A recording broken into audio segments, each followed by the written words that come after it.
wacan oo wanaagsan daawadayaal waxaad ku soo dhawaataan wararkii ugu dambeeyay caalamka qodobada xiisaha leh aan maanta idin haynana waxaa ka mid ah madaxweynayaasha Ruushka iyo Shiinaha oo kulan yeeshay kadib caleemasaarkii madaxweynaha dalkaasi Mareykanka Donald J Trump ciidamada Israa'iil oo dad Falastiiniyiin ah ku dilay daanta galbeed ee la haysto weerar mindi loo adeegsaday oo Tel Aviv ka dhacay iyo taliyihii ciidamada Israa'iil oo xilka iska casilay kadib markii uu ku guuldareystay inuu ka hortago weerarada Hamas qodobadaas iyo qodobo kale oo xiiso leh ayaad ku daawan doontaan haddii ay buweena laga helo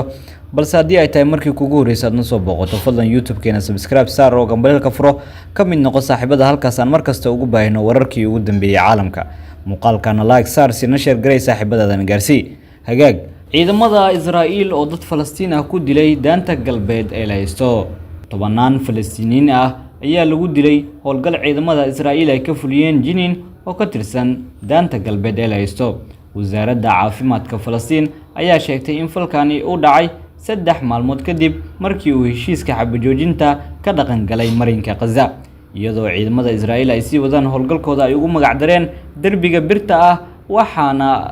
laga jartay korontadii xaafado ka tirsan magaalada Jinin iyo xirey ay ku sugan yihiin dad reer Falastiin ah taasi oo sababtay inay sii socoto howlgalka ciidamada Israa'iil sida lagu sheegay warbixinta wakaaladda wararka ee dalkaasi Falastiin ee lagu magacaabo Wafa warka ayaa sheegaya in tirada isbaarooyinka iyo alaabta ciidamada Israa'iil ee daanta galbeed ay gaarayso ilaa iyo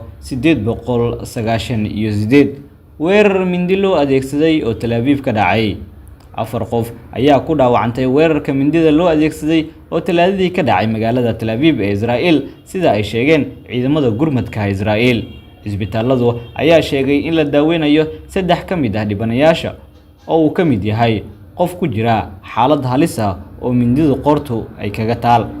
hay'adda sirdoonka Israa'iil ayaa sheegtay in ay baaritaan ku sameynayso kadib markii la ogaaday in ninkani oo la sheegay inuu haysto dhalashada dalka Morocco iyo deganaanshaha rasmiga ah ee Mareykanka oo dalkaasi ku sugnaa waa weerarkii labaad oo Tuurey ah oo ka dhacay Tel Aviv 4 maalmood gudahooda kadib markii qof kale oo la weeraray Sabtidii ka hor inta uusan tooganin qofka rayidka ah oo weysnaa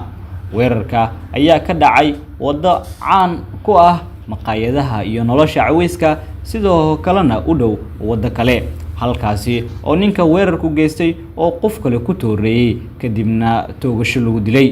warbaahinta Israa'iil ayaa ku warantay in sharciga deganaanshaha Mareykanka iyo tikidka ilaalinta xuduudaha laga helay meedka ninka weerarka geystay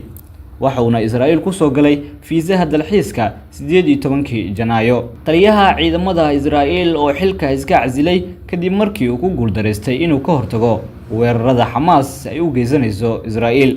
taliyaha ciidamada Israa'iil ayaa xilka iska casilay kadib hawacsanaan dhanka amnaanka taasi oo horseeday dhimashada ilaa iyo 1200 oo qof weerarkii 7 Oktoobar ee sanadkii 2023 ay Hamas ku qaaday Israa'iil warqad uu soo diray wasiirka gaashaandhigga ayaa waxa uu ku qirtay in ciidamada Israa'iil ay ku guuldareysteen howshooda ahayd inay difaacaan muwaadiniinta Israa'iiliyiinta ah